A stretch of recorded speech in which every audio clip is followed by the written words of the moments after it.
Hello guys, আসসালামু আলাইকুম। Welcome back to my page. আজকে বাংলাদেশের জাতীয় নাস্তা নুডলসের রেসিপি নিয়ে চলে আসলাম, তাও আবার সবজি দিয়ে।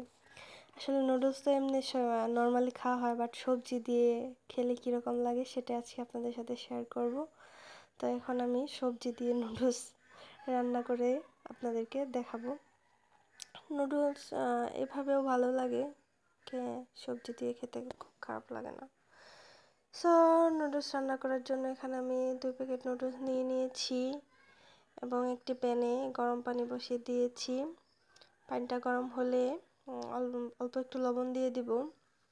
এখানে আমি সবজি নিয়ে নিয়েছি, আলু কিউব করে কেটে নিয়েছি অল্প একটু বরবটি এবং ফুলকপি। এখন এই পর্যায়ে আমি পানির মধ্যে আলুগুলা দিয়ে দিব। যেহেতু আলু সিদ্ধ হতে একটু সময় বেশি লাগে, সেজন্য আমি আলুগুলো ফার্স্টে দিলাম। এরপর আমি আলুর সাথে দিয়ে দিব নুডলসগুলো। আসলে সবজিগুলো একসাথেও রান্না করা যায়, অথবা নুডলস আলাদা অথবা সবজি আলাদা করে সিদ্ধ করে নেওয়া যায়।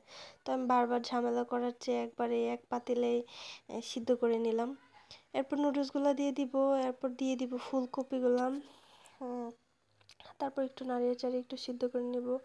সিদ্ধ হয়ে গেলে এ পর্যায়ে আমি বরবটিগুলো দিয়ে দিব, দিয়ে আবারও কিছুক্ষণ সিদ্ধ করে নেব।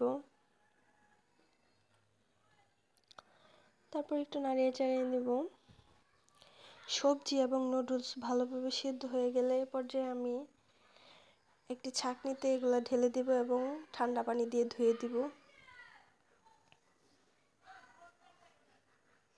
তারপর একটি প্যানে আমি তেল দিয়ে দিব পেঁয়াজ এবং মরিচ। তারপর একটি ডিম দিয়ে এগুলো সব একসাথে ভেজে নেব।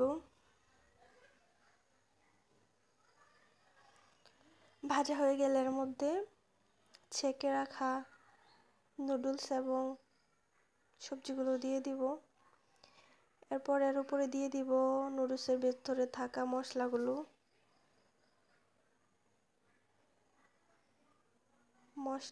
দিয়ে খুব ভালো করে মিশিয়ে নিব।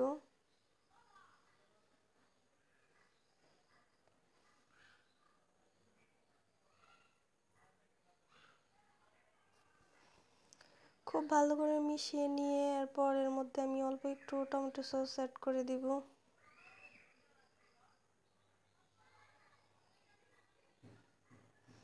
খুব ভালো করে ভাজা হয়ে গেলে এই তো তৈরি হয়ে যাবে আমার সবজি নুডলস। কি ভাবছেন সবজি দিয়ে নুডলস একদমই ভালো লাগবে না অথবা কেমন লাগবে? একবার ট্রাই করে দেখতে পারেন, আই হোপ ভালো লাগবে। এবং আমার কাছেও খুবই ভালো লেগেছে। এমনিতে মনে হয়েছে শুধুর থেকে সাথে একটু সবজি দিয়ে আমার কাছে বেশি মজা লেগেছে। শুধু থাকলে কেমন জানি এতটা আমার ভালো লাগে না। তাই এইভাবে আমি মাঝে মাঝে সবজি দিয়ে রান্না করি, খুবই ভালো লাগে।